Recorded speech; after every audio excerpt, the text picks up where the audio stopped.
성도 여러분 반갑습니다. 우리 1월 12일 매일 말씀 묵상 시작하도록 하겠습니다.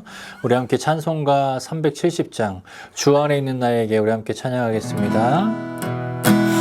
주 안에 있는 나에게 딴 근심이 있으랴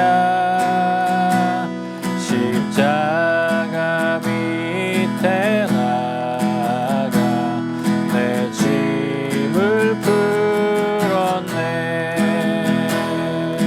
주님을 찬송하면서 할렐루야 할렐루야 내 앞길 멀고 엄해도 나 주님만 따라가리. 주님을 찬송하면서 주님을 찬송하면서 할렐루야 할렐루야 내 앞길 멀고 엄해도 나 주님만 따라가리. 아멘. 오늘 함께 나눌 말씀은 마태복음 1장 1절부터 17절까지 말씀입니다. 마태복음 1장 1절부터 17절입니다. 아브라함과 다윗의 자손 예수 그리스도의 계보라. 아브라함이 이삭을 낳고 이삭은 야곱을 낳고 야곱은 유다와 그의 형제들을 낳고 유다는 다말에게서 베레스와 세라를 낳고 베레스는 헤스론을 낳고 헤스론은 람을 낳고 람은 아비나답을 낳고 아비나답은 나손을 낳고 나손은 살몬을 낳고 살몬은 라합에게서 보아스를 낳고 보아스는 루색에서 오벳을 낳고 오벳은 이새를 낳고 이새는 다윗 왕을 낳으니라. 다윗은 우리아의 아내에게서 솔로몬을 낳고 솔로몬은 르호보암을 낳고 르호보암은 아비야를 낳고 아비야는 아사를 낳고 아사는 여호사밧을 낳고 여호사밧은 요람을 낳고 요람은 우시야를 낳고 우시야는 요담을 낳고 요담은 아하스를 낳고 아하스는 히스기야를 낳고 히스기야는 므낫세를 낳고 므낫세는 아몬을 낳고 아몬은 요시야를 낳고 바벨론으로 사로잡혀갈 때에 요시야는 여고냐와 그의 형제들을 낳았느니라. 바벨론으로 사로잡혀간 후에 여고냐는 스알디엘을 낳고 스알디엘은 수룹바벨을 낳고 수룹바벨은 아비웃을 낳고 아비웃은 엘리야김을 낳고 엘리야김은 아소르를 낳고 아소르는 사독을 낳고 사독은 아킴을 낳고 아킴은 엘리웃을 낳고 엘리웃은 엘르아살을 낳고 엘르아살은 mat단을 낳고 mat단은 야곱을 낳고 야곱은 수리아의 남편 요셉을 낳았으니 마리아에게서 그리스도라 칭하는 예수가 나시니라. 그런즉 모든 대수가 아브라함부터 다윗까지 14대요 다윗부터 바벨론으로 사로잡혀갈 때까지 14대요 바벨론으로 사로잡혀간 후부터 그리스도까지 14대더라. 아멘.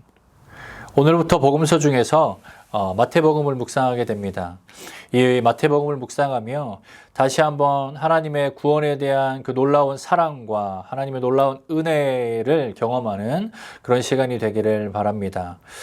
이 마태복음을 기록한 이 마태복음은요, 무엇으로 시작하나요? 바로 우리가 오늘 본문에서 읽었듯이 예수님의 계보로 시작됩니다. 우리가 성경을 읽다 보면 몇 군데 이 족보가 나오는 경우를 우리가 읽게 됩니다. 이 족보를 보면 누가 누구를 낳고 누가 누구를 낳고 이렇게 이 조상 때부터 아래로 그걸 거슬러가는 그런 족보도 나오고요. 어떨 때는 아래서부터 후손부터 위로 올라가는 거슬러 올라가는 그런 족보들을 우리가 읽기도 합니다. 그런데 이 때로는 반복되는 패턴과 또 낯선 이름들이 등장하면서 읽기가 어렵거나 또 지루하게 느껴지는 것이 족보이죠. 그런데 우리가 기억해야 되는 것은 성경은 그 1.1획도 결코 없어지지 않고 이루어지는 하나님의 말씀이라는 것입니다. 즉 족보의 내용 속에도 하나님의 놀라운 은혜의 이야기가, 놀라운 뜻이 담겨 있다라는 것입니다. 그렇다면 오늘 본문 속에서도 그럴 텐데요. 이 마태복음이 왜 자신의 이 복음서를 기록하면서 예수님의 계보로 이렇게 시작했을까요? 이 마태복음은 우리가 잘 알듯이 처음 유대인들에게 복음을 전하기 위해서 기록된 책입니다. 그래서 마태는요, 구약의 내용과 역사를 잘 아는 유대인들에게 이 나사렛 예수가 바로 그들이 그토록 기다리던 과거 선지자들을 통해 예언하셨던 약속된 메시아임을 강조하고 있습니다. 마태는 그거를 강조하기 위해서 그의 복음서를 예수의 계보로 이렇게 시작합니다. 오늘 보면 1장 1절에 보니까 이렇게 말합니다. 아브라함과 다윗의 자손 예수 그리스도의 계보라. 예수가 누구의 자손이라고 말하고 있습니까? 바로 아브라함의 자손이라고 말합니다. 마태는 하나님께서 아브라함의 씨로 말미암아 천하 만민이 복을 얻게 될 것이다라는 그 언약의 성취로 예수님이 오셨다. 바로 그분이 예수님이시다라는 것을 선포하고 있습니다. 그 예수 그리스도를 통해 모든 사람이 구원을 받게 되는 그 길이 열렸다라는 것입니다. 그리고 또 누구의 자손이라고 말합니까? 다윗의 자손이라고 말합니다. 마태는 다윗의 왕위가 영원히 경고할 것이다 라는 그 다윗의 왕위에 대한 언약의 성취로 오신 분이 바로 예수님이시다 라는 것을 선포하고 있습니다. 그리고 다윗의 자손 중에 평강의 왕으로 이 땅에 메시아가 올 것이다 라고 약속하시고 예언하셨던 바로 그 성취가 예수 그리스도이심을 선포하고 있는 것입니다. 그렇습니다. 우리 예수님은 하나님의 언약과 선지자들의 수많은 예언의 성취로 오신 바로 그 구원자, 그 메시아이십니다. 이 예수님께서 하나님의 언약과 또 예언의 성취로 오셨다라는 것은요, 사람들이 그것을 보며 예수가 메시아임을 알아보고 그 메시아인 예수님을 믿을 수 있도록 주신 하나님의 증거입니다. 그리고 그 증거를 통해 어리석은 인간들이 구원받기를 원하시는 하나님의 사랑과 하나님의 은혜가 담겨져 있습니다. 여러분, 오늘 이 말씀을 통하여서 이 예수님의 계보를 통하여서 하나님의 사랑과 은혜에 감격하고 다시 한번 하나님께 감사하는 저와 여러분이 되기를 바랍니다. 더 나아가 이 마태복음에 나오는 예수님의 족보에 나타나는 특징이 있는데요. 그것은 바로 일반적으로 남성들만 기록되어지는 족보에 기록된 여성들의 이름입니다. 그 여성들은 예수님의 어머니인 마리아를 포함해서 5명의 여성인데요. 바로 다말, 라합, 룻, 그리고 우리아의 아내로 기록된 밧세바입니다. 이 여성들을 등장시킴으로 무엇을 말하고자 하는 걸까요? 바로 예수 그리스도를 통한 하나님의 구원 계획을 암시하고 있습니다. 이 여성들은요, 마리아를 제외하고는요, 모두 이방인들이었습니다.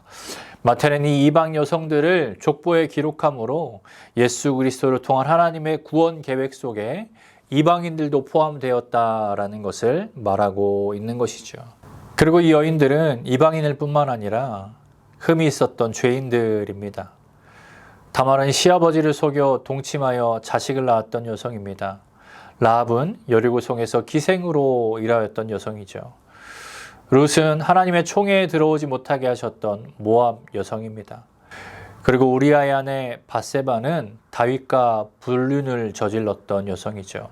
어찌 보면 이 여성들의 이름은 족보에서 숨겼으면 좋았을 그런 죄인들입니다. 그런데 이 여성들이 기록되어서 흠이 있어 보이는 이 죄로 물든 족보 마지막에 예수 그리스도가 등장함으로 말미암아 이 죄인들의 족보는 영광스러운 구원의 족보가 되었습니다. 즉 이들을 기록한 것은 예수님께서 이 땅에 죄인들을 구원하기 위해 오셨다라는 것을 말하고 있는 것입니다. 그렇습니다. 하나님이 주신 언약과 예언의 성취로 오신 예수님은 모든 민족, 모든 성별, 더 나아가 모든 죄인들까지도 구원하기 위해 이 땅에 오신 구원자이십니다. 우리는 부족하고 연약한 죄인에 불과하지만 그 우리의 어떠함과 상관없이 우리의 인생에 예수가 등장함으로 말미암아 우리는 구원을 받고 영광스러운 하나님의 백성이 되어지는 은혜를 받게 되는 것입니다. 이 얼마나 큰 하나님의 사랑이며 이 얼마나 큰 놀라운 하나님의 은혜입니까? 오늘 이 예수님의 계보의 말씀을 묵상하며 그리고 앞으로 이 마태복음의 말씀을 묵상하며 우리 안에 식어졌던 구원에 대한 감격과 감사가 다시 한번 뜨거운 감동으로 회복되어지는 은혜가 저와 여러분에게 있기를 바랍니다.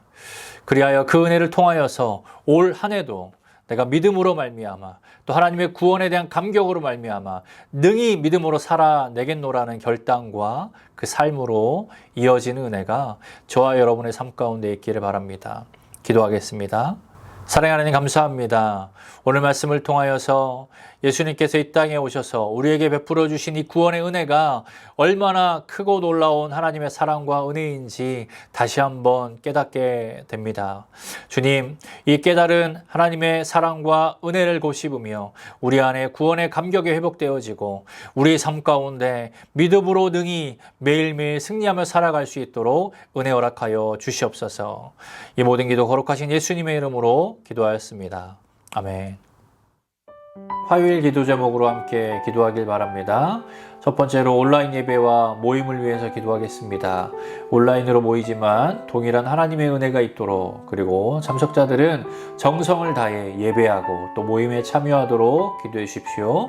두 번째로 화요 중보 모임을 위해서 기도하겠습니다. 그 모임이 성령 충만한 기도 모임이 되도록 또 교회의 영적 동력이 되도록 기도해 주시기 바랍니다. 마지막으로 선교사님들을 위해 기도할 때에 시국의 임도마 선교사님, 필리핀의 오정유 선교사님, 러시아의 김송종 선교사님을 위해서 그들의 사역과 그들의 가정과 그들의 모든 삶을 위하여서 함께 중보 기도해 주시기를 바랍니다. 기도하겠습니다.